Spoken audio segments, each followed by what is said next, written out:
600 keluarga di Desa Hutadaa, Kecamatan Telaga Jaya, Kabupaten Gorontalo terpaksa mengungsi akibat rumah terendam banjir dengan tinggi 2 meter.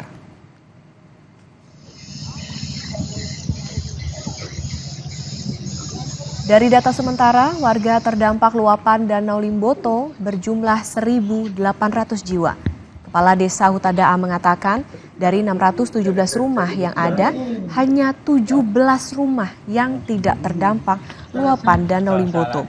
Banjir pun memaksa warga mengungsi ke sejumlah lokasi yang disiapkan pemerintah. Pemda telah menyalurkan bantuan berupa makanan siap saji dan keperluan untuk anak balita.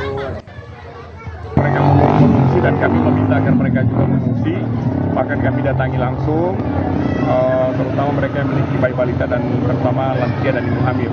Bupati memerintahkan instruksikan kepada OPD terkait agar kemudian memberi perhatian lebih dan khusus, terutama Dinas Lingkungan Hidup terkait dengan penyediaan sarana lampu di tempat-tempat pengungsian, kemudian juga dari PDAM.